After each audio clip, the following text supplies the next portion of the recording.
Do you guys remember how in my last video about the Mito's rims I was talking about why I need lug nuts when the Mito is using wheel bolts?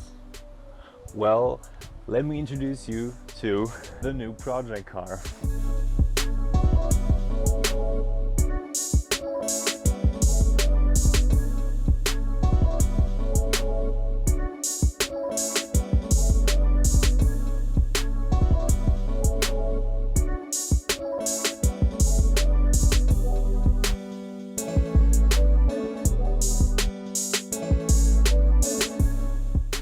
That's right, I finally bought a Miata.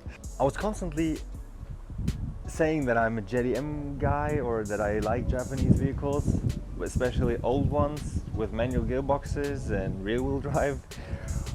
Well, I wanted to keep the Mito and I wanted to have another project car, so I had to look into something that is, you know, affordable for a student like I am, and the options for rear-wheel drive, manual gearbox, really fun to drive, Japanese, are low if you have a low budget. So if you have around 3,000 euros, then this is what you can come up with, and I did that. Of course, I always loved Miatas.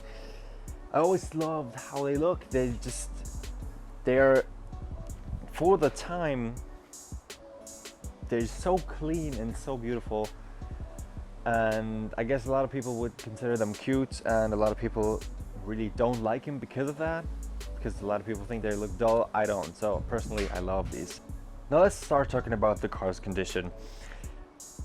It isn't the best, of course. If you're looking into Miatas on a budget, you'll soon find out that the value of these vehicles is shooting up right now. So if you want to get one, do it now. For the NA model with the pop-out headlights, it's probably too late already. This is of course not the big engine. It has only the 1.6 liter 90 horsepower version. But for me, after I've been driving this for a test drive, that was more than enough already to fall in love with this vehicle. And of course you can always think about engine swapping a Miata, because you have different engines in the Miata, so you can always take a bigger one. I'm not doing an LS swap. I'm living in Germany here. We can't. I'm looking into upgrading this thing though legally in Germany, so that's going to be interesting for you because we have a lot of restrictions here, but we'll get to that.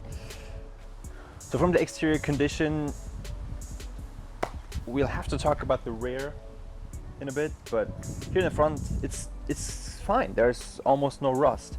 Here it starts to peel off a little bit. Well, I'll have to look into that. And of course the overall paint condition isn't the best, and we have some stone impacts here, stone chips, some scratches, wiper shield is totally down, and other stuff here that isn't that beautiful, but that's okay. It's a project car. I didn't really care about that. The roof is still functional. There's no water coming inside. However, I'm looking into that. We'll talk about that when we switch into the interior. And yeah, apart from that, it's fine. You can see already I've upgraded the wheels. Those are ATSF A's from around the same age where the car was produced, and I really love these. I got these, a set of these, for 80 bucks on eBay. Tires are kind of old. I have to get my new tires on. I have new tires back there already. Gonna throw them on there, and we'll talk about those in another video. But apart from that, for the looks, I'm kind of happy with it. Let's talk about the rear though.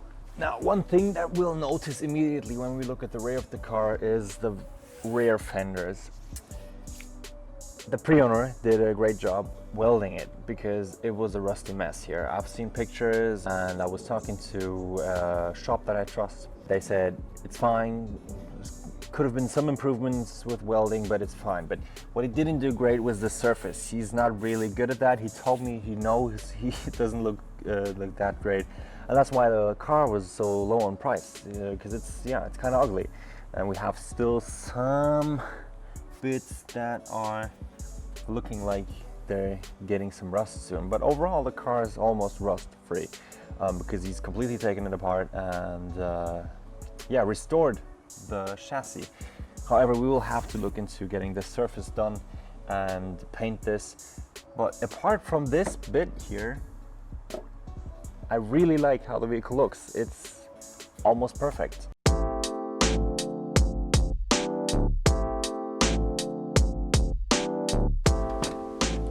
Now if we take a look in here, condition-wise, the steering wheel is way too big. I have a new steering wheel already. I'll have to look into replacing this one because this has an airbag. Of course, the new one doesn't. And we'll have to think about all the airbags thing here because the airbag ECU is dysfunctional, like on many Miatas. And I'm looking into replacing this dashboard with the non-airbag version because I really like the look of it. However, I feel like I want to keep the airbag here on the right hand side because I want to keep my passengers safe. So I've not decided if I want to replace the airbag ECU, which is very expensive, or if I'm going to replace the dashboard because of the looks. I have no idea. What I really don't like though is opening up the roof. That's really annoying. You see, to open up the roof, there's a zip line because I have a glass windshield here in the back, which is kind of heavy and it's heated, and I don't need that because I'm not driving this in winter. Yeah, but opening the roof is... Oh, yeah, don't forget to pull up the windshield here. And then you can unzip the roof, or the glass, or the windshield. And then we can finally open the roof itself. Now, of course, the condition here isn't the best. We have some holes in the dash is rattling, the steering wheel is sticky, and the seats are worn off, and we'll have to replace those. But I wanted to replace those anyway. I wanted to have bucket seats anyway, so I don't really care. And the thing I've done already is to put in some speakers because we didn't have any. But apart from all these, you know, little damages, I'm so happy that I finally got a rear-wheel drive Japanese vehicle of the 90s. We will, of course, drive this thing now, and I will talk to you about how the thing handles, because that's the greatest thing about Miatas. They handle so well. So yeah, let's go for a drive. So, what's it like driving the Project Miata? 90 horsepower, 1.6 liter, 5-speed, manual gearbox, way too big steering wheel, worn off seats. Yeah, but it's so nice though that it doesn't bother me, any of this. The hood is rattling, there's broken clips like with any Miata. Everything's kind of sticky, and I'm looking into, like I said, I have a steering wheel already. I will install that. Maybe I'll get a quick release, I don't know. And what is it like to drive a 1995 Miata with 90 horsepower that has been standing around for, I think the pre-owner said, the pre-owner of him had it standing around for 10 years. Not even in a garage, I think.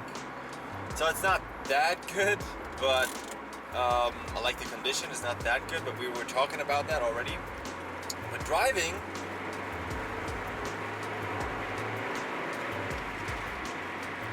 is a different story. It still feels like it's like you expect from a Miata. At least that's what I'm gonna say. I've never driven any other Miatas from the same generation. I've driven the ND model, like I said, but if I were asked to compare the ND to the NA, the difference is too big to say which is better, which is more fun. Maybe more fun is the older one for me, because I like old cars, I like how they behave, I like how direct the feedback is. The ND is, of course, a lot more modern and faster and maybe more comfortable. It's a bit more roomy, but to be fair, for me, I'm a 188 centimeter tall guy, and I've still got headroom here. I don't even have to go all the way back, to be honest. This will be all the way back, and I'm usually going one step further from that. When you have a bottle here, that's kind of disturbing, but I always have a bottle in my car, so that's something I'll have to get used to bang my knee on the bottle here on the left hand side. But apart from that, it's quite roomy. if you are talking about a Miata, because I expected it to be much worse, and it in fact isn't. So I'm really happy about that. Let's go further into the driving performance. I've been in Italy, or like, you know, just south of the border of Austria, in the mountains there, and I've been there with this car, so I've already done a huge road trip with it, and yeah, nothing happened. It's totally reliable so far, and I'm so thrilled about the performance. Yeah, it's so much fun in the mountains if you're not going uphill, of course. That's the problem. I was going over the Stelvio Trail, or Stelvio Pass, which is a very famous road in that part of Italy. Even the Alfa Romeo Stelvio is, you know, named after that road because it's so famous. Yeah, and that road wasn't really cool for me for driving this Miata, because it's too steep. There's no power to go uphill fast with this car. Constantly being in second gear, having my foot entirely on the gas, sometimes even having to go in first gear. Yeah, that's not cool. So that's where the Miata lacks power. But in all the other roads that were like alongside the hill, not up and downhill, but just, you know, straight but alongside a hill, in these streets the car is, for me, unbelievably fast in the corners, and that's with 2006 old tires, no performance or other upgrades at all. So yeah, I'm really looking forward to enhancing the car's performance from the handling perspective. Like for suspension, I have nice tires already, I'm gonna throw them on. Like the steering wheel will be a huge part, a roll cage, so I'm feeling a bit more safe. With racing harnesses and bucket seats, I think the car will handle a lot better, and you'll be able to drive a lot faster with that. And yeah, then we will look into power, of course. Now, let's quickly demonstrate what I meant earlier with the soft top, or with the roof, that it's quite a big deal to open that. So that was the windscreen, and now we'll have to, opening is not the big deal, but closing it later will be.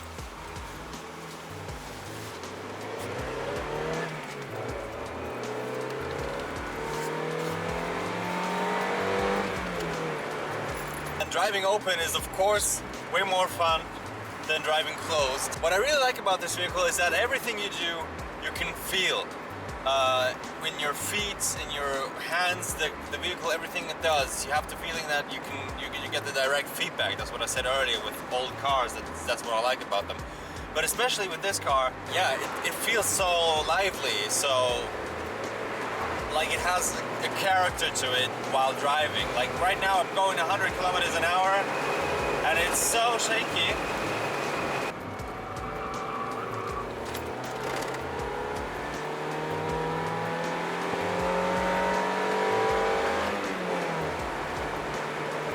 That was slightly uphill, but yeah, 90 horsepower, yeah, for going straight and fast isn't enough, of course. That's why they always get this, you know, this reputation of being the slow ones in the car meet. This vehicle is undoubtedly one of the most fun cars to exist. So I'm very, very happy that I made this decision to buy one, and I'm really looking forward to customizing this thing and to enhance the vehicle's performance. And as soon as we have a roll cage, bucket seats, harnesses, and steering wheel in there, I'm gonna just go in front of me. I'm gonna go on to the Nürburgring as well, but For now, I'll have to look into upgrading the Alfa Romeo's brakes. If you're looking into videos, if you're interested in videos of that car, click on the pop-up banner to watch a playlist of that. And yeah, but if you've upgraded the performance of the Mito for, you know, in terms of brakes and maybe suspension, then I'll look into this here. But there will be different stuff, repair stuff, of course. The car is not perfect. Alright, so yeah, thanks for watching this video, and I'm looking forward to see you in the next one. Bye.